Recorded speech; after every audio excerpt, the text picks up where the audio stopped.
भाभी, मुझे बहुत तेज भूख लगी है। आपने खाना क्यों नहीं बनाया? घर के आंगन में उस दिन अजीब सी खामोशी थी। सुबह के 8 बज चुके थे, लेकिन न तो रसोई में बर्तनों की खनक थी, न ही किसी के उठने बैठने की आहट। सिर्फ एक कमरे से लगातार खांसी और बेचैनी भरी करवटों की आवाज आ रही थी। वही कमरा जिसमें पिछले 1 साल से घर की सबसे छोटी बेटी मृणाल ज्यादा वक्त लेटी रहती थी। कभी सिर दर्द, कभी घबराहट, कभी कमजोरी, तो कभी मन नहीं है का बहाना। घर के हर सदस्य की जिंदगी उसी कमरे के इर्द गिर्द घूमने लगी थी, और सबसे ज्यादा उसकी भाभी अनुष्का की। अनुष्का इस घर में 4 साल पहले बहू बनकर आई थी। पढ़ी लिखी, आत्मनिर्भर, नौकरी करने वाली लड़की। शादी के बाद उसने घर और ऑफिस के बीच संतुलन बनाना सीखा था। सुबह 5:30 बजे उठकर खाना बनाना, सास ससुर की दवाइयों का ध्यान रखना, पति आदित्य के टिफिन से लेकर कपड़ों तक सब संभालना, और फिर ऑफिस जाना। यह सब उसकी दिनचर्या बन चुका था। लेकिन जब मृणाल की शादी टूट गई और वह टूटे मन के साथ मायके लौट आई, तभी से अनुष्का की जिंदगी में एक और जिम्मेदारी जुड़ गई। ऐसी जिम्मेदारी जो धीरे धीरे बोझ बनती चली गई। शुरुआत में सबको मृणाल पर तरस आया। ससुर बोले, बेचारी के साथ बहुत गलत हुआ। सास की आंखों से आंसू बहते रहते, इतनी छोटी उम्र में जिंदगी ने इतना बड़ा धोखा दे दिया। आदित्य अपनी बहन को देखकर बेचैन हो जाता, और अनुष्का, उसने बिना कुछ कहे मृणाल की देखभाल अपने सिर ले ली।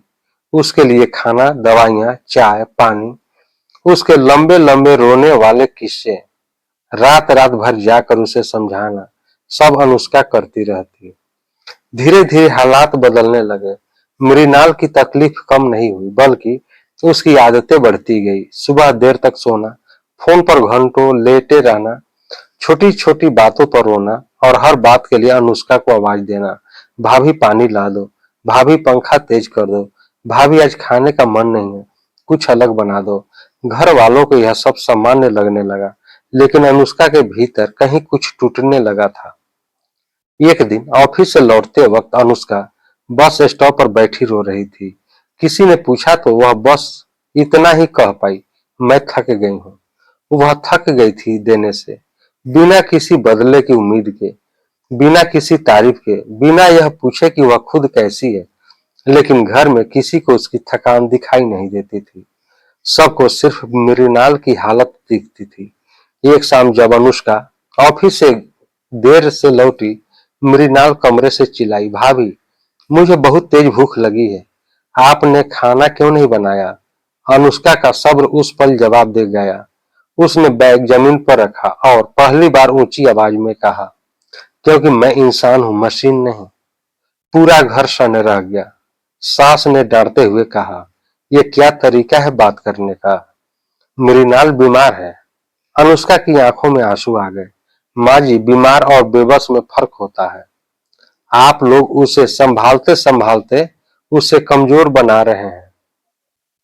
उस दिन पहली बार अनुष्का ने साफ कह दिया, अब मैं हर वक्त मृणाल के कमरे में नहीं रहूंगी। उससे भी अपनी जिंदगी की जिम्मेदारियां खुद लेनी होगी। घर वालों को यह बात बहुत बुरी लगी। आदित्य ने कहा, अनुष्का, तुम इतनी बदल कैसे गई? अनुष्का ने थकी हुई मुस्कान के साथ जवाब दिया, मैं बदली नहीं हूं आदित्य, मैं बस अब टूटना नहीं चाहती। अगले कुछ दिनों तक घर में तनाव पसरा रहा। अनुष्का ने सच में खुद को पीछे कर लिया। वह अपना काम करने लगी, ऑफिस पर फोकस करने लगी। मृणाल अब जब आवाज देती तो वह हर बार नहीं दौड़ती। शुरुआत में मृणाल को यह सब बहुत अपमानजनक लगा।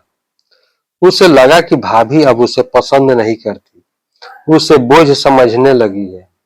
वह और ज्यादा खुद को कमरे में बंद करने लगी। एक दिन घर में ऐसा मोड़ आया जिसने सब कुछ बदल दिया। सास ससुर को अचानक रिश्तेदारी में जाना पड़ा। आदित्य भी ऑफिस टूर पर था।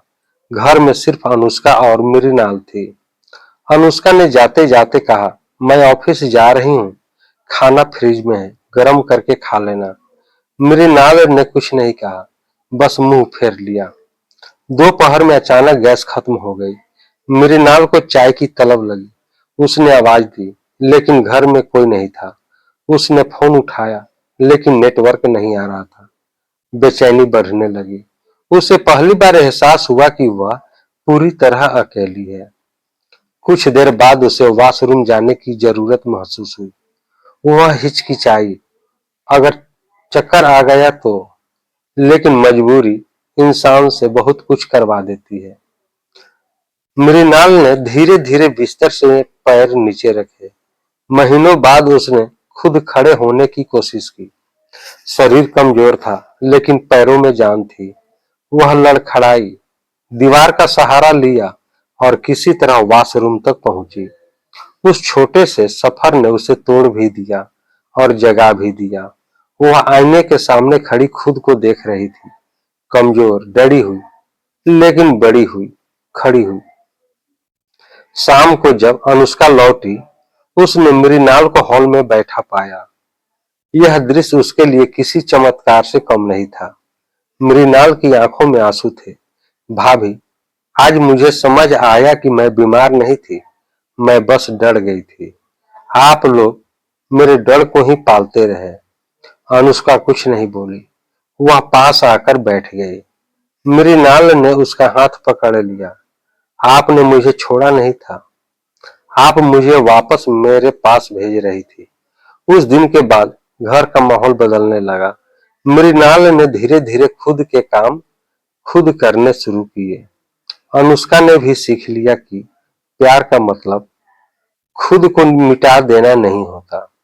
घर वालों को भी समझ आया कि जरूरत से ज्यादा सहारा कभी कभी इंसान को चलना भूलने पर भी मजबूर कर देता है। कुछ महीनों बाद मृणाल ने फिर से पढ़ाई शुरू कर दी। अनुष्का प्रमोशन की तैयारी कर रही थी। दोनों को रिश्ते में अब दया नहीं, सम्मान था। एक शाम मृणाल ने मुस्कुराकर कहा, भाभी, आज चाय मैं बनाऊंगी।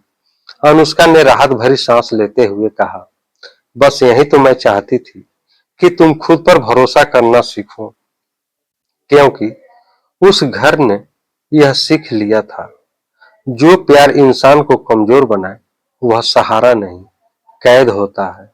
और जो प्यार इंसान को खड़ा कर दे वही असली अपना होता है।